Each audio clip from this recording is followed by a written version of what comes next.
Hi, guys. Today, I'm going to share a technique so powerful, it might as well be a superpower, but it's rarely even talked about. The technique that I'm speaking of is self controlled silence when it comes to women. Now, before I break this down and all the complexities, let's take a minute to understand what this is and what it's not, because it could be used for good and for bad. But I'm really urging you guys not to use it for bad. Self controlled silence is a very misunderstood thing. It's not about being weird or boring or anything like that. It's about making a strategic choice to hold back, to listen more than you speak, to observe more than you act. For example, imagine that you're at a party. Instead of trying to be the life of the party and get attention, step back, calmly observe, and soak in your surroundings.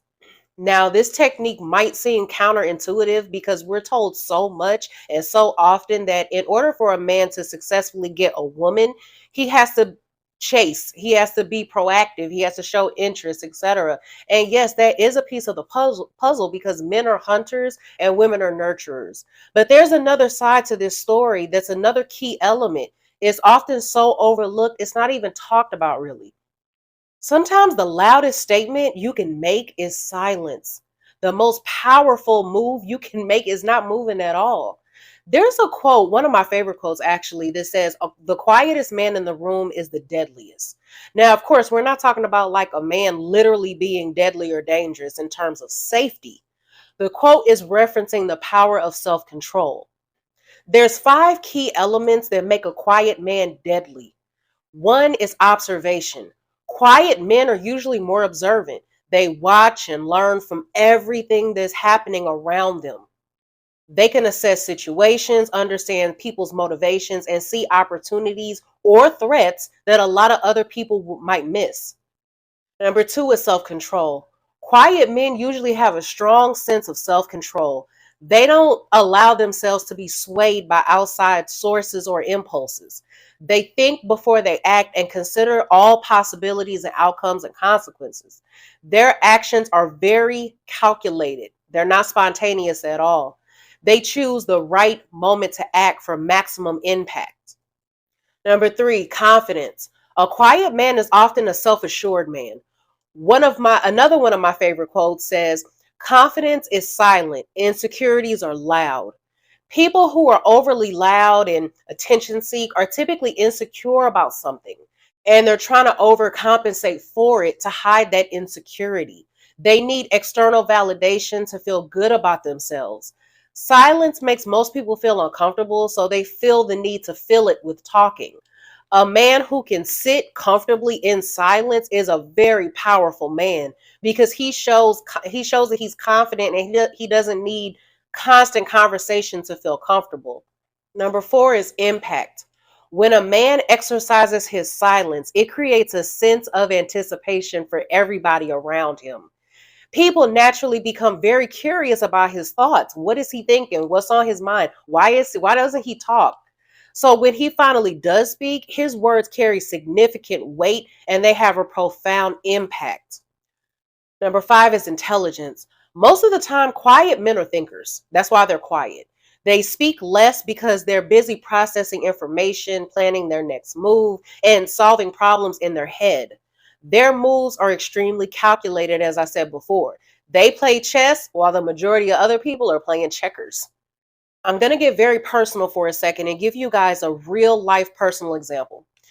Years ago, there was this guy at the local gym that I always go to. He always walked around talking extremely loud. Like every conversation this man had, he had to make sure that you could hear it. I think you guys are probably familiar with that. I'm pretty sure almost everybody listening to this or watching this has experienced this before.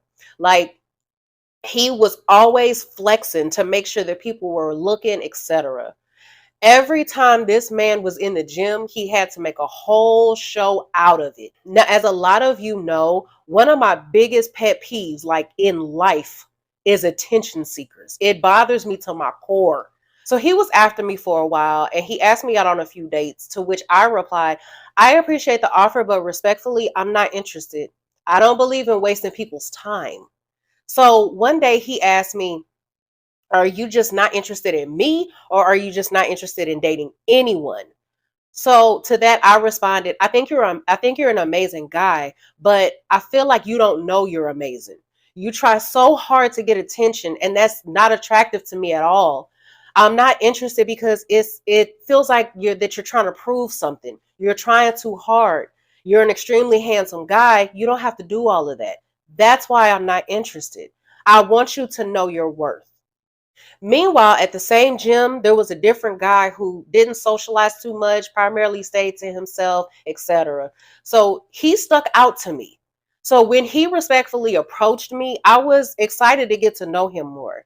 Silence is a powerful, underutilized tool. It's the power to let a woman reveal her thoughts, herself, and her feelings while you remain a mystery. For example, if you're on a date with a woman and you're having a conversation, instead of constantly steering the conversation, let her do the talking. When you listen, observe, and respond minimally, you draw her in with your silent attention. If you let people talk long enough, they'll tell you every single thing that you want to know. But here's the key. The key is to keep open eye contact and your attention on her. Don't do a million other things while she's talking, like reading the menu, checking your phone, etc. For silence to carry the weight that you want it to, she has to know that you're paying attention. For example, if you're texting, instead of bombarding her with message after message after message, keep your responses engaging but minimal. This will make her anticipate your messages. This is what I mean. Let's say she texts you about her day and says something like, "Hey, I had a busy day at work. How was yours?" Instead of texting a long, drawn out message detailing all the events of your day, keep it short and sweet. Something like, "Just as busy, but nothing I can't handle. Any plans for the weekend?" You're letting her know how your day was, but still keeping it vague enough to remain a mystery. See, in a world where everybody is trying to prove themselves, the way that you stand out is by remaining a mystery. See, the millionaire doesn't have to say he's a millionaire. The high quality man doesn't have to say he's a high quality man. The top 1% man that everybody likes to talk about nowadays, he doesn't have to say that he's a top 1% man. It's just known by his moves, his mannerisms, his energy, and his self control. The moment that you harness the power of self control, you become that irresistible force that women can't help but to be drawn to. So until the next video, I'll see you guys later.